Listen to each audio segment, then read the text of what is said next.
టిప్పర్లలో డబ్బులు తరలిస్తున్నానని లోకేష్ ఎక్స్ లో పోస్ట్ పెట్టడం దారుణమని అన్నారు. జగన్ విదేశాలకు వెళితే పారిపోయారని, చంద్రబాబు విదేశాలకు వెళితే మెడికల్ చెకప్ కు వెళ్లారని చెప్పుకోవడం సరైన పద్ధతి కాదన్నారు పెద్దిరెడ్డి.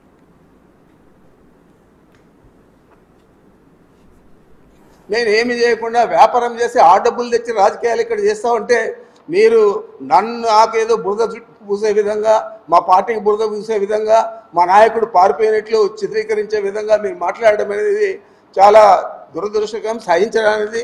ఈ విధంగా మీరు మాట్లాడితే మాత్రం మేము కూడా ఈదులు లేకొచ్చి మిమ్మల్ని ఏ విధంగా మాట్లాడాలో ఆ విధంగా మాట్లాడతామని చెప్పి తెలియజేస్తా ఉన్నా. ప్రముఖంగా ఈ లోకేష్ మాట్లాడితే పాపాల పెద్దిరెడ్డి అంటాడు. మీ నాయన పాపాల చంద్రబాబు, ఎందుకంటే ఎంతోమందిని చంపించేశాడు. ఎంతోమంది పాపం అందరూ కూడా ఈయన వల్ల మనం వంగవేటి రాధా కాడి నుంచి చాలామంది, పింగళి దశరథ కాడి నుంచి అందరూ కూడా నీ బాధితులే, అందరూ కూడా చనిపోయారు. మరి మీ నాన్నను పాపాల చంద్రబాబు అని మాట్లాడాలి తప్ప నన్ను మాట్లాడితే నీకు వచ్చే ఇదేం లేదు. ఈడ రాష్ట్రంలో కానీ మన జిల్లాలో కానీ నా గురించి ప్రజలకందరికీ తెలుసు. నేను పాపాల పెద్దిరెడ్డా లేకపోతే మంచి పెద్దిరెడ్డా అనేది. మరి ఈ విధంగా మీరు దుర్భాషలన్నీ ఆడి ఒక రాజకీయ విలువలన్నీ కూడా తగ్గించే విధంగా, రాజకీయాల్లో ఉండే రాజకీయ నాయకులందరూ కూడా ఇలాగే ఉంటారు అని చెప్పి మిమ్మల్ని చూసి ప్రజలందరూ కూడా అనుకునే విధంగా మీరు మాట్లాడడం తగదని చెప్పి, ఈ విధంగా మాట్లాడితే ఇంకా ఇంతకంటే ఎక్కువగా మాట్లాడగలుగుతామని చెప్పి మీ ఇద్దరికి కూడా బుద్ధి చెప్తా ఉన్నానని చెప్పి మీకు మనవి చేస్తా ఉన్నాను. మా నాయకుడు పోతే ఏమో ఆయన పారిపోయినట్లు, మీ నాయకుడు పోతే ఏమో ఈరోజు మీరంతా చూశారు ఈ పచ్చపత్రికల్లో అంతా. వీళ్ళ నాయకుడు పోతే మాత్రము మెడికల్ టెస్టులకు అంట. మరి ఇలాంటి రాతలు రాసే పత్రికలు ఉన్నాయి కాబట్టి మీరు ఇలా మాట్లాడుతూ ఉన్నారు. నీకు బుద్ధి లేదు అసలు. ఉమా, నీవు కనీసం టికెట్ తెచ్చుకోలేకపోయావు. మంత్రిగా 5 సంవత్సరాలు ఎలగబెట్టి చంద్రబాబు దగ్గర నువ్వేం తప్పు చేసావో మాకు తెలియదు, కానీ నీకు చంద్రబాబు తెలుస్తుంది. మరి ఏ విధంగా నువ్వు అసలు నీ కాన్స్టిట్యున్సీకి కూడా మా పార్టీ నుంచి వెళ్ళిన అతనికి సీట్ ఇచ్చారు, అంతకంటే అసమర్థుడు కాబట్టి నీకు ఇవ్వలేదనేది ఈ రాష్ట్ర ప్రజలందరికీ కూడా తెలుసు. నువ్వు కూడా మా గురించి మాట్లాడడం అనేది దయాలు వేదాలు వల్లించినట్లే.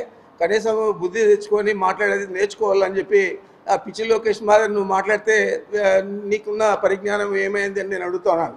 ఆ పిచ్చి లోకేష్ అంటే పాపం ఆయన ఎప్పుడు కూడా ఇలాంటి మాటలే మాట్లాడతారు, అందుకే ఆయనకు పేరు కూడా పెట్టారు. లేనిపోని అబద్ధాలు, కుట్రలు, కుతంత్రాలు అన్నీ కూడా తెలుగుదేశం పార్టీ చేస్తూ ఉంది. మొన్నటి రోజేమో ఆయన ట్విట్టర్లో ఆయన సొంత ఖాతాలో పెట్టాడు లోకేష్ బాబు. ఈ తిక్క లోకేష్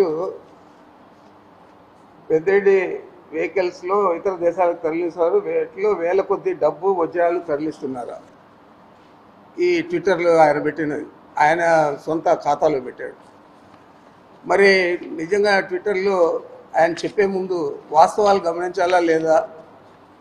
ఎందుకు నిన్ను ప్రజలందరూ కూడా లోకేష్ పప్పు అని ఎందుకు పిలుస్తూ ఉన్నారంటే దీన్ని చూస్తేనే అర్థమవుతుంది. ఏదైనా కస్టమ్స్ ఉంటుంది, బండ్లు లోడ్ అయ్యేటప్పుడు కానీ అక్కడ ఆఫ్రికాలో పోర్ట్ వచ్చి దారుసలాంలో అక్కడ చెక్ చేస్తారు, ఇక్కడ చెక్ చేస్తారు.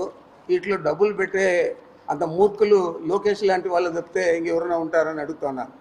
మీకేమో చార్టర్డ్ ఫ్లైట్లలో మీరు సూట్ కేసులన్నీ కూడా సింగపూర్కి పంపిస్తారు, దుబాయ్కి పంపిస్తారు, మీకు అది అలవాటు. అంచేత మా మీద కూడా అక్యూజ్ చేస్తూ ఇలాంటి మాటలు మాట్లాడడం అనేది చాలా బుద్ధి తక్కువ మాటలు ఇవి. నీ పప్పుకు అనే ఎందుకు పేరు పెట్టారంటే ఇదే నువ్వు తిక్క లోకేష్ కాబట్టి పప్పు అని పేరు పెట్టారు. మరి ఇంకా బుద్ధిహీనుడు ఈ దేవినేని ఉమామహేశ్వరం. నువ్వు 5 సంవత్సరాలు ఇరిగేషన్ మంత్రిగా ఉండి అనేక రకాల లబ్ధి పొంది వేల కోట్లు దోచిపెట్టి చంద్రబాబుకు మళ్ళీ సిగ్గు లేకుండా మా మీద అక్యూజ్ చేస్తున్నాడు. పారిపోతూ ఉన్నారు, వ్యాపారాలు టిప్పర్లన్నీ తీసేస్తూ ఉన్నారు, ఇతర దేశాలకు పంపిస్తూ ఉన్నారు, ఇతర రాష్ట్రాలకు పంపిస్తూ ఉన్నారు అని చెప్పి చెప్తూ ఉన్నారు. మేము ఇతర రాష్ట్రాల్లో పనిచేస్తూ ఉన్నాం, మాకు అక్కడ కూడా ఉన్నాయి వెహికల్స్. ఇతర దేశాల్లో అంటే మేము ఆఫ్రికాలో కూడా పనిచేస్తాము, అక్కడ కూడా ఉన్నాయి. ఇప్పుడుగా 2011 నుంచి అక్కడ వ్యాపారం చేస్తాం.